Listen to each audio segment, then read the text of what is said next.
मुझे अन्ना द्वारा मारा जाना था, लेकिन मैं आधी रात को चिड़ियाघर से भाग निकला। वह मेरे दरवाजे पर आई और डोरबेल बजाई। मैं अपना फोन बंद करके सोने ही वाला था कि दरवाजे के पास लिफ्ट की आवाज बार बार सुनाई देने लगी। मैंने तुरंत दरवाजा नहीं खोला। पहले शांत होकर दरवाजे की आंख कैट आई से बाहर देखने लगा, लेकिन वहाँ बिल्कुल अंधेरा था, कुछ भी दिखाई नहीं दे रहा था। यह कैसे हो सकता है? इतनी तेज आवाज आ रही थी, फिर बाहर की लाइट कैसे बंद हो सकती है? मैंने दरवाजे के नीचे देखा। बाहर तो साफ रोशनी थी। क्या किसी ने अभी अभी कैट आई को ढक दिया था, या फिर बाहर खड़ा कोई व्यक्ति कैट आई से अंदर झांक रहा था? दरवाजे पर इतनी जोर की दस्तक थी कि मुझे लगने लगा कि यह किसी इंसान की ताकत नहीं हो सकती। आखिर बाहर कौन है? उसी समय एक महिला की आवाज आई, इतनी रात में कौन है? बच्चा कल पढ़ने जाएगा। यह आवाज मेरे पड़ोस में रहने वाली लियू यिंग की माँ की थी। मैं तुरंत कमरे में भागा, दरवाजा बंद किया और फोन उठाकर उसे कॉल किया। मन ही मन प्रार्थना कर रहा था कि वह दरवाजा खोलने से पहले मेरा फोन उठा ले। मैंने पूछा, लियू यिंग, क्या तुम्हारे दरवाजे पर कोई है या ऊपर? फोन से लियू यिंग की आवाज आई और मैंने राहत की सांस ली। मैं जल्दी से बोला, लियू जी, आप और आपके पति दरवाजा बिल्कुल मत खोलना। मेरे दरवाजे पर कोई बहुत जोर से दस्तक दे रहा है। उसकी ताकत इंसान जैसी नहीं लग रही। लियू यिंग बोली, शायद वह गलत मंजिल पर आ गया होगा। उसकी बात सुनकर मुझे भी लगा कि शायद सच में ऐसा ही होगा, लेकिन फिर भी मेरे दिल में अजीब सा डर था। मैंने कहा, फिर भी दरवाजा मत खोलना और लाइट भी मत जलाना। हम दोनों कैट आई से देखकर पता करते हैं कि बाहर कौन है। लियू यिंग बोली, हमारे घर में तो लाइट जल रही है, चिंता मत करो, मेरा पति अभी जाकर देखता है। मैं दरवाजे के पास जाने ही वाला था कि खिड़की से बाहर देखा। कॉरिडोर में एक काला भालू खड़ा था। अभी अभी लियू यिंग की आवाज की वजह से वह भालू मेरी तरफ देख रहा था और चुपचाप उसके घर के सामने खड़ा था। मुझे उम्मीद थी कि भालू देखकर कोई घबरा जाएगा, लेकिन अचानक सामने वाला दरवाजा खुल गया। लियू यिंग के पति लाओ वांग सीधे बाहर निकल आए। वह बहुत ताकतवर आदमी थे, लेकिन जैसे ही उन्होंने भालू को देखा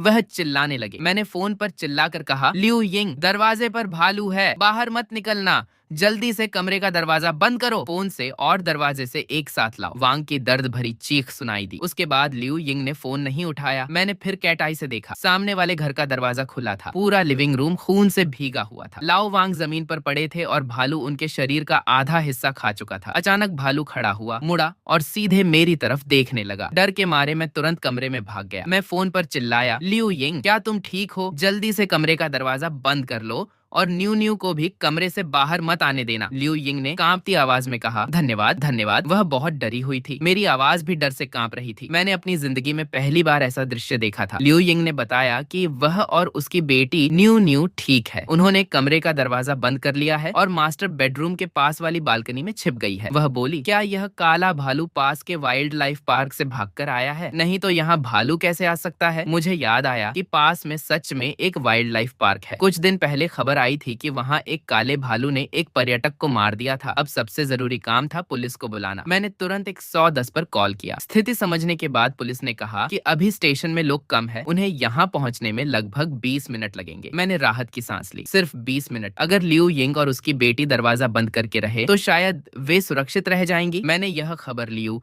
यिंग को भी बता दी और उसे याद दिलाया कि अपना फोन साइलेंट पर रखे। लेकिन अगर बाहर सच में भालू है तो कैट आई को किसने ढका था और फिंगरप्रिंट से दरवाजा किसने खोला? क्या भालू ने गलती से बटन दबा दिया? इसी सोच में था कि तभी लिविंग रूम से डोरबेल की आवाज फिर से आने लगी।